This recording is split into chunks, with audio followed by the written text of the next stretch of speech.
Well, welcome out, everybody. This is week three lecture recording. I'm going to combine the intro video with the lecture video this week, just to try and streamline things for y'all, so you're not clicking till the cows come home. So, real quick, I'm going to share my screen over here, just so you can see the schedule for this week. All right, so schedule this week, week three. We're going to do an overview of veterans organizations. Um, that includes things like the VFW, the GI Forum, AMVETS, American Legion. We're going to be talking about their role in shaping policy and how they support veterans. Our assignments this week, we're going to be reading um, we're going to read research articles on the history and impact of these organizations. If you can find something, go ahead and find something. I'm not gonna hold your feet to the fire for this, but I want you to research these organizations, and I'm actually going to show you a couple of places where you can do that um, in a moment.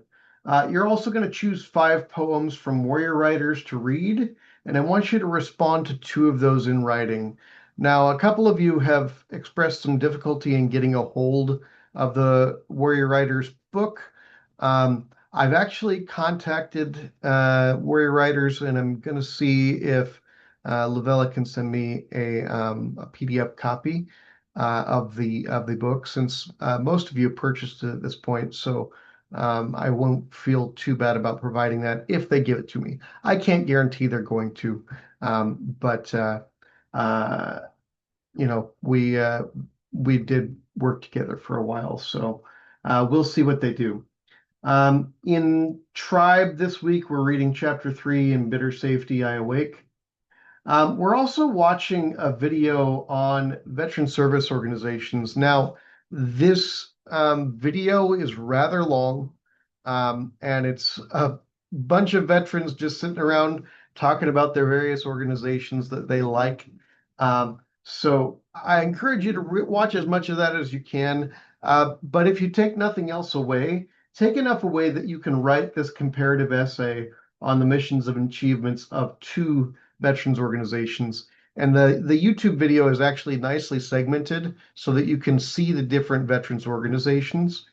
Um, and so that you can start to unravel uh, a couple of those organizations so you can see those small segments.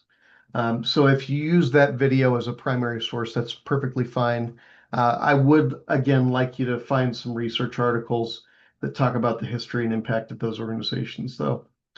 Um, we're also going to write a review of the poems that we select as if they were part of a collection. So again, you're only in the reading, you're responding to 2 of those poems. So you're writing a review of these poems as if they were a part of a collection. Try to select poems that share something in common. So when I'm talking about a collection, most poetry is published in either journals or chapbooks. And usually those journals will have a theme, and usually the chapbooks are just a bunch of poems from the same author. So whether you choose 2 poems from the same author or you select poems that have a similar theme, that's fine with me. Just talk about sort of how they complement one another. What are some of the themes? What are some of the images that the poems bring to the fore? So that's what we're going to be talking about in the comparative essay for that.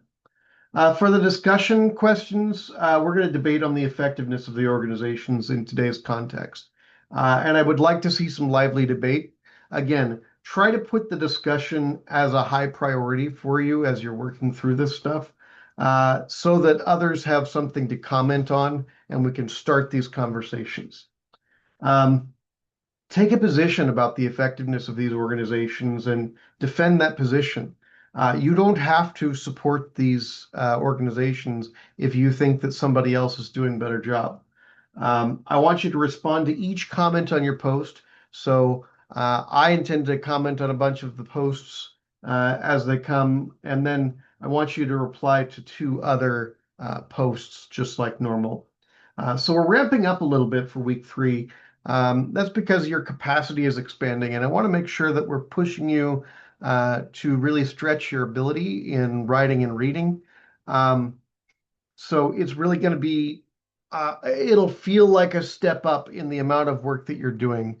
But I want you to, just put in the time and do the work, and you will find that the results that you want will follow from that. So the veterans organizations that we're talking about this week, and I'm going to share a different screen here. I'm going to share this screen. Okay, so let me make sure that you're seeing the right one. Okay, so I'm on the site right now for the VFW. I do want to go over to this YouTube video real quick, and I'll show you how these are segmented. So here's the American Legion section. Here's the Air Force Association section, Vietnam Veterans section, the Marine Corps section, the things they left. This is a section on local service organizations. There's the Young Marine League. So there's a couple of different organizations that you can do. You can also navigate through chapters down here. So this is a useful area as well. So I did want to dig into a few of these organizations. And I want to sort of talk about what they say about themselves, and then talk about maybe how veterans of GWOT, the Global War on Terror, feel about them. So as I look at this page, it looks like it's updated. It looks like they've got money. There's a national convention. It says it's the 126th VFW National Convention in Ohio this year. There's a few different programs that are going on. It looks like there's a legislative fellowship. There's some PACT Act questions, lots of different things that you can click on and move around and get some benefits from the VFW. You also got your links down here. You've got a link to VA claims, to financial grants. There's student veteran support down here. There's the VFW auxiliary, all kinds of different things here. And then across the top, we've got a bunch of different links here. And you'll notice this is the site where VFW members can log in, or where people can donate. And they can plan giving, they can give monthly, or they can give right away. When I look at the site itself, it's very well designed. It looks like a professionally designed site. But if I'm trying to find out for the first time about VFW, it's sort of hidden all the way up here. And that's because VFW has been around so long. They're one of those post-World War II organizations. So, well, in fact, they're tracing their roots back to 1899 with the Spanish-American War and the Philippine insurrection. It didn't really get popular until the World Wars, though. So they talk about being instrumental in founding the VA. We talked a little bit about the founding of the VA last week.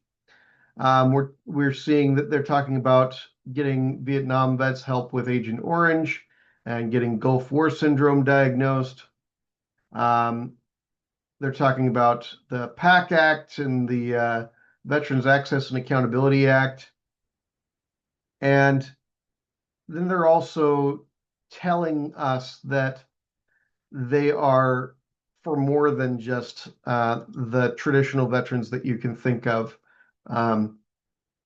They put their core values here to honor military service, promote patriotism, treat donors as partners in our cause, always put the interest of their members first, ensure the care of veterans and their families, serve communities, promote a positive image of the VFW, and respect the diversity of veteran opinions. So very sort of, okay, kind of organization here for the VFW. Now, it's important to note that for the VFW membership, you have to be a veteran who deployed for a foreign war. So if you, this is where we got some tension with the Vietnam conflict and Korean conflict veterans. Um, the VFW initially did not accept them as members because they did not deploy for a foreign war. Rather, they were involved in a foreign conflict. Um, Same thing with the narco wars during Reagan's administration. The VFW did not originally recognize those veterans as veterans, and um, only since then have they really come around to recognizing most veterans. But still, for membership, you have to have deployed, and you have to share that record with the VFW as you apply. Now, if we look at the American Legion, again, we've got a pretty professional website, maybe less bells and whistles than the VFW, but looks like it's designed in sort of the same way. Might be a little more accessible in that it's a little easier to read. Talks about the various programs, talks about their impact, right? Advocating for veterans since 1919. So this is post World War I, right? Um, and it says it was founded by an act of Congress after World War I. American Legion advocates for the unique needs of every generation of veterans, service members, and their families who pledge to protect our nation. Today, we're committed to destigmatizing mental health support, offering peer-to-peer resources, and empowering everyone to be the one to fight to prevent veteran suicide. So lots of good stuff here just on this front page. So it's a little easier to navigate. You can go into an about section and go through this, but you get sort of the gist of the organization right from the front page. So if I'm criticizing this based on the web design, I'd say the tip of the hat goes to the American Legion so far, even though it's a little less flashy. Now, the American Legion and the VFW do roughly the same kind of work. They're both uh, legislative groups who work on legislative programs. They both try to help vets. They're both involved in the same kinds of fundraising and those kinds of things. And they serve a lot of the same people. A lot of World War II veterans. Again, the American Legion was the same way. Initially, they did not admit veterans of Vietnam or Korea, but they came around as well. And you won't see either one of the organizations now ever uh, saying that they ever had a problem with Vietnam veterans. It was just part of the zeitgeist of the time um, that Vietnam veterans and Korean War veterans were less somehow than World War II veterans, which is ridiculous. Um, so we've got the American Legion there. AMVETS, now we see AMVETS serving veterans for 80 years, right? So now we're talking about World War II, right? So if we look, we can see it's a little less thick with stuff, right? If we click on About and History, we can get their history, traces its roots back to 1944 when veteran volunteers first began helping veterans of World War II obtain benefits, right? So you can see the history, you can see their past commanders, all kind of good stuff like that here.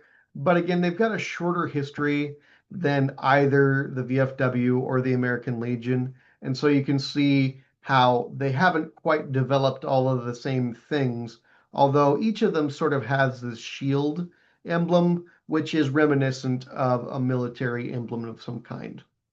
And each of them is also offering help submitting a VA claim. You can look into the About section. You can see their services. You can go to membership. You can go into their programs and you can take a look. And it looks like it's sort of angling for the same audience as the other two big veteran organizations, the American Legion and the VFW. Now, even smaller still is the American GI Forum, which is specifically a Hispanic group that's designed to be the same thing. American GI Forum is a congressionally chartered Hispanic veterans and civil rights organization founded in 1948. So again, we're talking about post-World War II. It's specific to veterans who are Hispanic in ethnicity. And so you'll see that reflected in their membership. You'll see that reflected in their history. And again, we've got a pretty short about us section that isn't super useful in actually knowing the history of the American GI Forum. But again, a lot of the same things that you see in the other organizations. We've got scholarships, we've got membership applications, events, right? National Conference in San Antonio. Here's your registration. And you can see it sort of diminishing in the size of the organization and the resources behind it as we go through these four. I do encourage you to look at other veterans organizations, but these are the ones that we're going to focus on for this week, just so you have some sort of boundary so you're not overwhelmed by all the different organizations. If you do want to pick an organization that's from the video here, you can certainly do that. If you want to cover like the Young Marine League or the Air Force Organization, you can do that as well. It's up to you what you would like to do with that. But we'll go from there. So let's see. I'm going to stop my share and you'll get to see just little old me for a little while. So my goals for you this week are not only for you to understand the core missions and activities of the different veterans organizations, but also to explain how veteran organizations influence policy and deliver support both locally and nationally. Now, a lot of these groups will have what they call posts, or yeah, I think most of them call them posts, which are the local lodges of these veteran organizations. This is where local members of the community can visit. They can often they have bars built into them. Sometimes the state has provided them a liquor license for free, and they're meeting places for veterans to go and meet other veterans. So they can be useful on that level, but then they all contribute to a sort of national bucket of lobbying money, and that is how they deliver lobbying on behalf of veterans nationally. Each of the organizations is going to brag about some kind of impact that they have nationally with legislative action. The points of convergence and divergence among these organizations, each one has sort of a small change to the audience that they are covering. Again, the VFW is the biggest one where they only serve veterans of foreign wars, whereas the American Legion is for all vets and their families. AMVETS is a little bit different. GI Forum is a little bit different. The Young Marine League is for young Marines, right? The Air Force Association is for Air Force veterans. You get the idea. Each group has its own mission, membership, and impact. And that's affected not just by the stated goals of the mission, but also the different aspects of the veterans that make up the membership of those organizations. I will say that the Young Marine League is less likely to engage in serious legislative action than the Air Force Association, just by virtue of the veterans that are from different walks of life in those two service branches.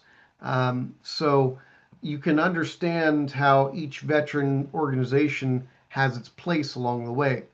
And these are also, in addition to providing sort of a nonprofit environment where people can meet as community of veterans. This is in addition to the community offices that are part of the government. The VSO officer that usually is a part of the county government.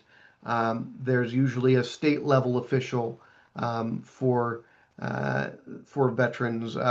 Most colleges have a trio office that serves as upward bound and all kinds of different things that are supposed to serve veterans. Um, Colleges that really want to be veteran friendly usually do so because veterans have an education benefit that they can use to pay for college. So it makes sense for colleges to cater to student veterans. Um, from a literary perspective, Warrior Writers sort of crosses boundaries in terms of the people that they allow to contribute to the anthology that we're reading.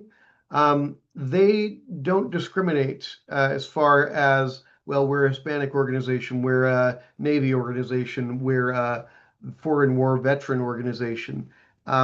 You won't find a whole lot of that in especially civilian interventions for veterans, because civilians don't often understand the differences or the nuance between different populations of veterans. So they often will say, okay, well, all veterans are welcome. Um, some veterans don't want to be in a group with veterans of different services or different generations. It can be a very healthy thing in a small group, but they don't want to be in that group long term. Army veterans usually want to be in a long-term group with other Army veterans. Marine Corps veterans usually want to be in a group with other Marine veterans. So it's something that can be upsetting to civilians who attempt to engage with veteran organizations and find that they want to be welcoming to everybody, but their efforts at longitudinal studies are exacerbated by the issue of veterans not really being a homogenous group, right? They are a diaspora of a kind, right? Um, so as we go through this, I want just to have that as our background going in. So I want you to consider a few things. Say you are a veteran of the Army or an Army soldier and you're transitioning out of service right now. Where do you think you go first? A lot of Army veterans, I'm an Army veteran, a lot of them go to a pawn shop, sell all the gear that CIF didn't take back. They go back home. They move back in with mom or dad. Um, and they try to either use their educational benefits or get a job right away because it becomes clear right away that you're sort of on your own at this point. To this point, you have been a part of a team. Somebody has taken care of your actual needs so that you haven't had to worry about that. You had to worry about being a good soldier. But when you finish, there's a sort of anticlimax to the end of your service um, that really can make you feel alone. Um, so for a veteran like that to run to these service organizations can feel kind of artificial, right? But in many ways, it's exactly what they should do, right? The veteran organizations are, especially the local ones, a place where they can meet other veterans and sort of get some support because other veterans know exactly what it means to transition out of the military and into civilian life. So I want you to just imagine this, and when you look through the websites of these various organizations, VFW, American Legion, AMVETS, American GI Forum, I want you to understand, okay, first off, nobody told me about these organizations, right? I saw my grandpa wearing his VFW hat, but nobody told me about these organizations. I'm trying to survive. I don't have time to go to a social club. And besides, it seems like this is a bunch of old people, right? Why would I go there? So, in order to access these things, there have to be uh, steps for outreach along the way, right? People have to be reaching out to find these veterans where they are as they transition, preferably before they transition, and get them on the right path to have a smooth transition. Unfortunately, often the military does not transition service members well to civilian life. Often their transitions are more about making sure that their property is returned than it is about making sure that the veteran can plug back into society. Um, so I want to sort of help you grasp what all we're talking about when I talk about veteran service organizations and why they matter. Um, so what counts as a veteran service organization? There are national organizations, state and local posts, auxiliaries, service officers, um, and the typical domains. They help veterans navigate benefits applications. They help with community. They help with advocacy. They help with memorialization. So if a service member has died, the VFW, the American Legion, those are usually the first points of contact to get in touch with memorialization if a veteran dies. They can help with transition. They can help with mental health referrals. In some cases, they provide mental health counseling, and they can also help with employment.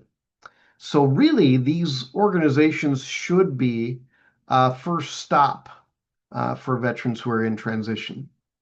So if I was to try to define a veteran service organization or a VSO, I would say that veteran service organizations are organizations that are founded with the principle of attempting to help veterans navigate their transition to civilian life and to advocate for veterans to receive the rights and privileges that they have earned. All right. So that is what I would define a veteran service organization as. If you know of some veteran service organizations that maybe aren't ones that we've mentioned, certainly you can compare those as part of your writing. Now, let's see. Change happens on behalf of veterans through these veteran service organizations through a few different ways. Um, for one, there's legislative advocacy. So the veteran service organizations hire a lobbyist. The lobbyist goes to Washington and they lobby national leaders to uh, shepherd through bills that help veterans. Often, these are not standalone bills.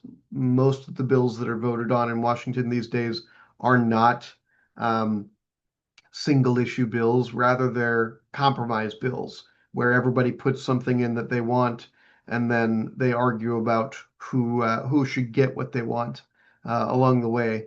Often, veteran benefits are codified pretty easily. They are a bipartisan issue, which is nice to hold that sort of position in legislative advocacy.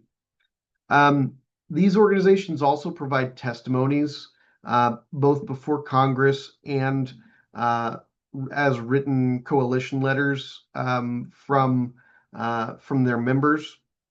They can do some grassroots mobilization, so they can mobilize from their local posts and get people excited about a national event or a national movement or maybe a march on Washington or, all of these different civil actions is another mechanism that they use. They also have data that they collect about their individual posts. So each veteran who's applying, the organization that they use, they collect a whole bunch of data about them, and they know about their members, and they know about, um, healthcare issues that they have, and they know about, um, you know, what bases are easy to transition from versus what bases are hard to transition from. They know which jobs a veteran can get right out of the military and which jobs they may have to do some training for. They know about the rights that veterans have right away when they get out of the military and what they would need.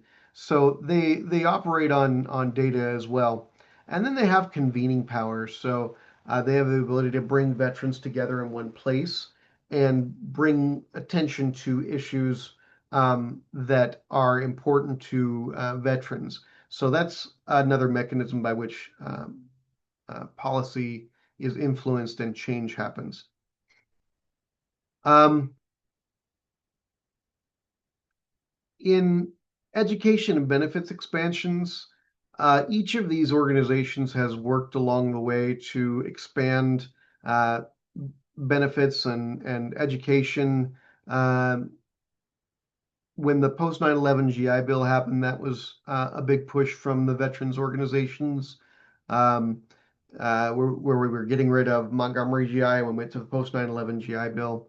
That was a big thing. The VA healthcare and modernization and funding debates, that's all influenced by veteran advocacy groups. Their lobbyists are the ones who were at the forefront of making it so that veterans could see rural physicians and have the VA pay for it if they're not near a VA healthcare facility. Um, they also push for civil rights and equity and access. You saw the American GI Forum specifically called out that part.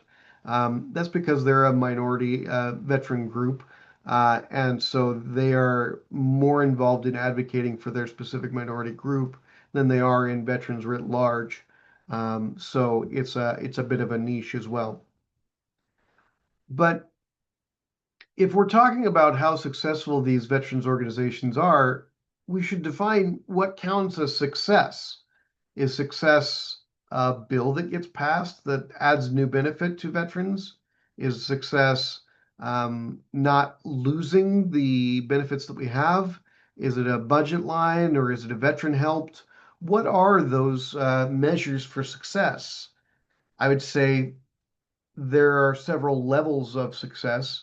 What a post does weekly can be a measure of success. So if they assist veterans with claims, if they hold food or clothing drives, if they offer peer support nights or ceremonies or family events, those are all measures of success for the local posts as they navigate helping veterans in their local area. They can also have strengths that they multiply. Strengths like trust of the community, continuity across different generations of veterans. Having cross-generational membership in the first place is really helpful.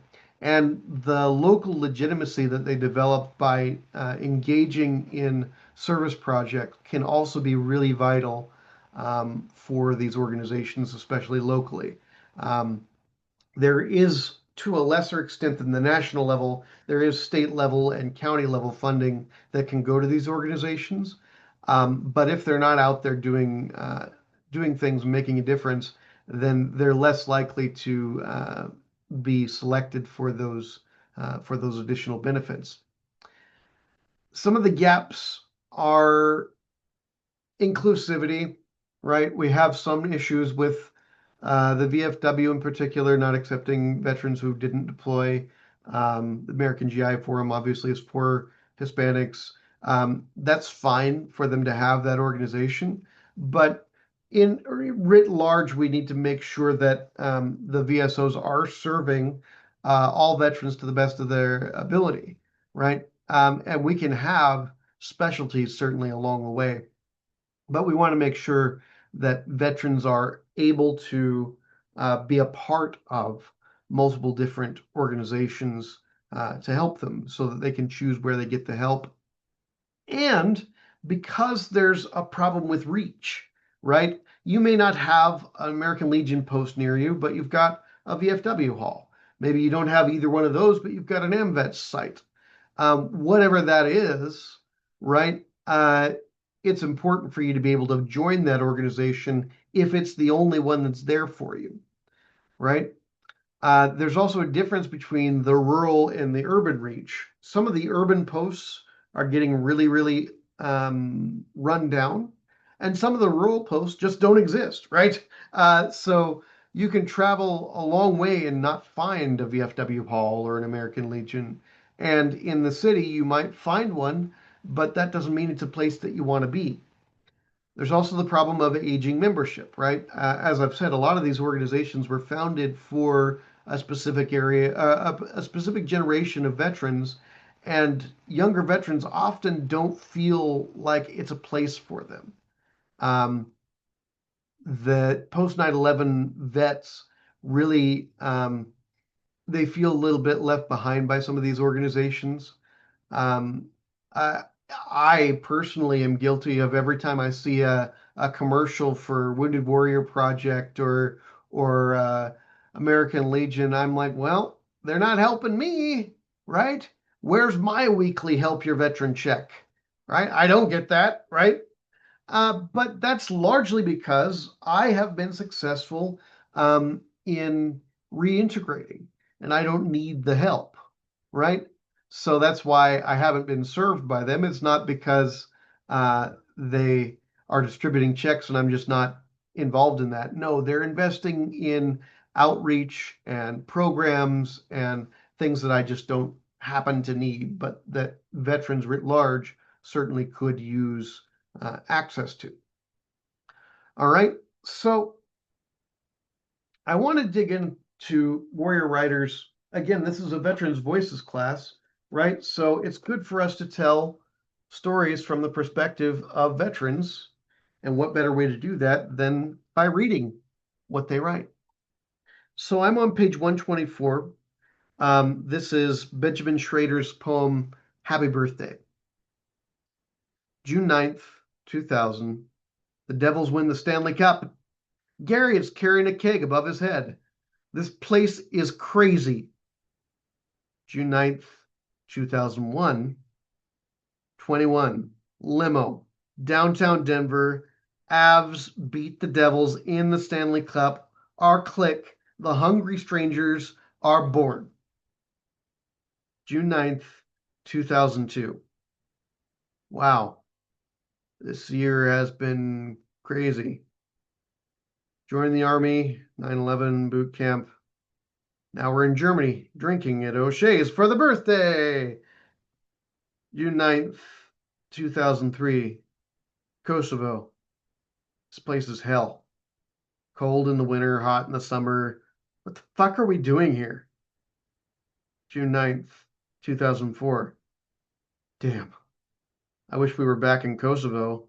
Iraq sucks. 130 degrees outside today. And guess what? Getting shot at on the birthday. June 9th, 2005. Been out of the military for 9 days. Should I be happy? My grandmother's in the hospital and is going to die. Why don't I feel anything? Why don't I care? June 9th, 2006. One more drink to help me forget.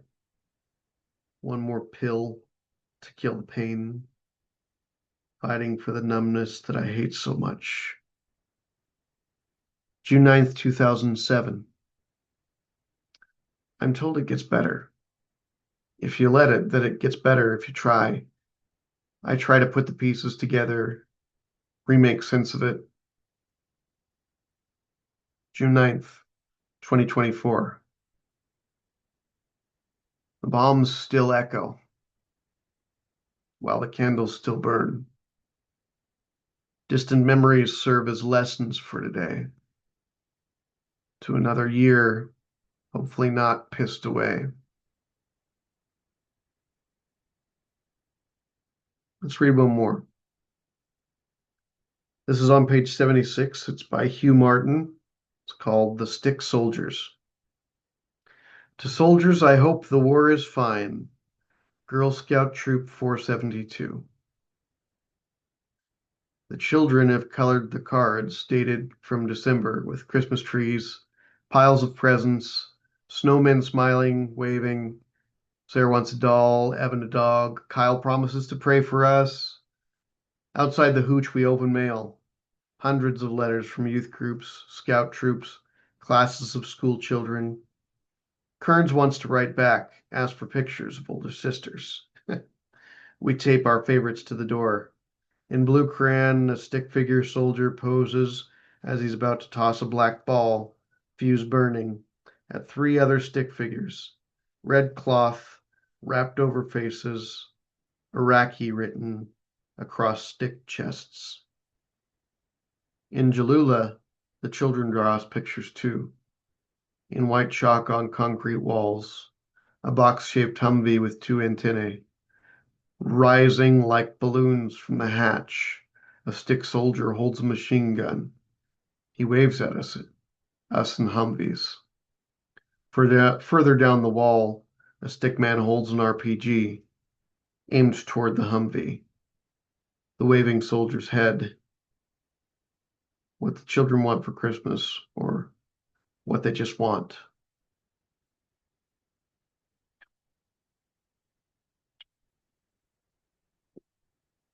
Notice the themes inherent in those two poems. There's some alienation, moral injury. They talk about home as if it's a distant place, a distant memory, something that doesn't make sense anymore. They use language that gradually escalates, that surprises, that reveals as it goes along what they're talking about. I want you to hold the lines of the poems alongside the bylaws and the budgets of these veteran service organizations. And I want you to ask yourself, where do these needs meet?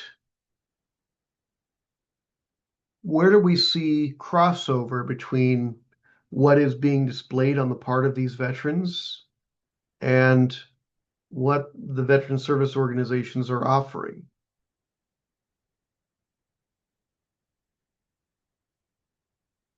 Because the veteran service organizations exist specifically to serve these people, right? The people who have written these poems, they are the population that American Legion is trying to reach.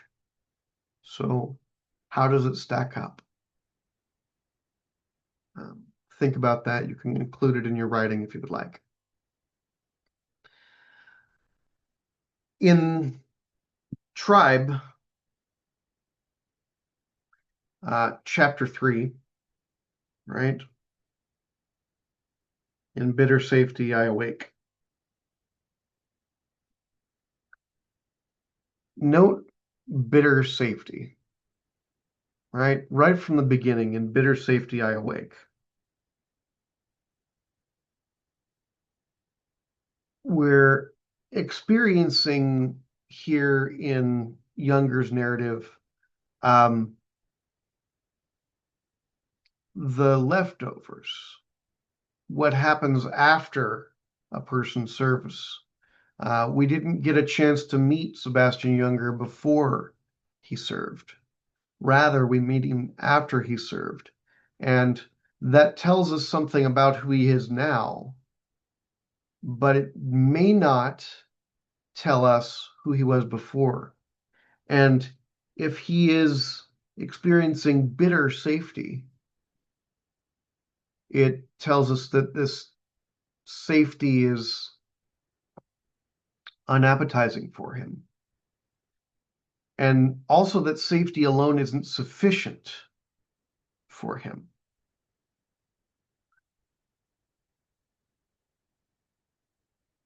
He pulls in the idea of shared hardship, of obligations, of reciprocity, um, of PTSD.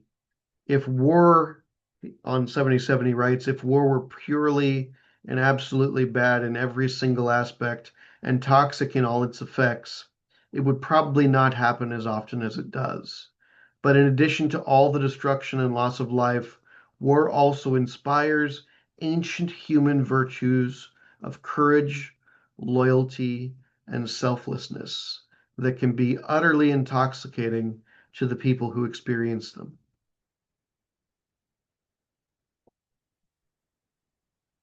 Safety in replacement of those grand emotions seems like a bitter pill to swallow. If I've experienced courage, if I've experienced triumph, if I've connected with ancient warriors, why do I want to be safe? Henry V says, gentlemen in England now abed will think themselves accursed they were not here when any speaks who fought with us upon St. Crispin's Day.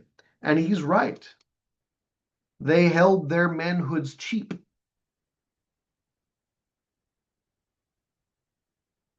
Because they missed out. And the veterans, his band of brothers that Henry was speaking to, in Henry V, Shakespeare's Henry V,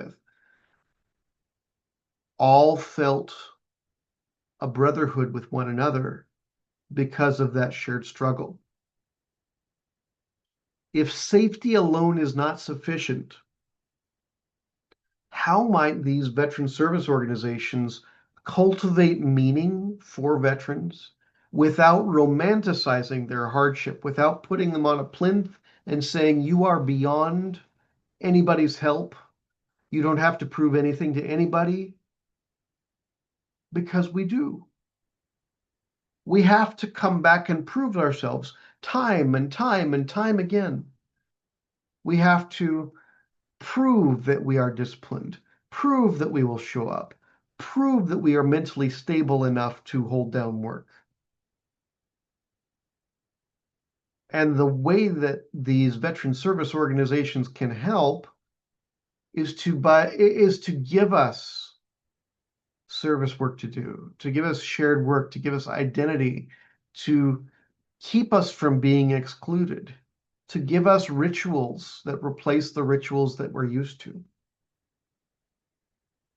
So are veteran service organizations effective at doing this? Well, veterans organizations are effective vehicles for today's veterans' needs, making a claim with the VA, making applications for funeral benefits, getting onto the post and revisiting museums that are there, right? But we have these inclusivity gaps. We have uneven post quality. Policy wins don't always translate locally. So even if there's a big outpouring of money nationally and everybody feels good at the national level, that doesn't always filter down to the local level. I want you to prepare your stance of the effectiveness of these organizations based on the preponderance of evidence. What is happening locally and nationally? What are they doing that helps veterans? What are they not doing that they could be doing? and really take that into account, because these veteran service organizations, they need you. Veterans can't do it alone. They need you to be their advocates, right? Because a lot of you are civilians who are concerned about helping veterans, and I am so grateful to all of you in this class for being willing and wanting to help veterans. But there are things that you know and that you can do and that are easy for you that are not easy for veterans to do. And so as we're working through, I want you to bear that in mind, that you might be the expert when you go into one of these organizations. And the more you can understand the things that the veterans know and understand the veteran plight, the veteran mind, the veteran needs, right, the better off you're going to be at steering these organizations towards things that will help all veterans. So, where should veterans turn first? Which organization, which governmental agency? Maybe it's not a veteran service organization. Maybe it's just a service organization. What do you think? What would your organization look like that you would join tomorrow, and who might it leave out if you were a veteran transitioning out of service? So, as we go through the material this week, as we're doing our reading, do try to find some research articles. Do choose 5 poems from Warrior Writers if you have the book. If you don't, I've read at least 5 poems in the lectures, so you can use those, and then respond to 2 of those in writing. Do read chapter 3 in Tribe. Do watch the video on veteran service organizations. Do write your comparative essay between 2 different various veteran service organizations. And in the discussion, I really want to see some debate in the discussion, because jury's out for me. I don't know, right? So that's what's coming up. So thank you all so much again for your time and your attention and your willingness to serve veterans. I really, really, really appreciate you all. And we'll be seeing you throughout the class. So thank you.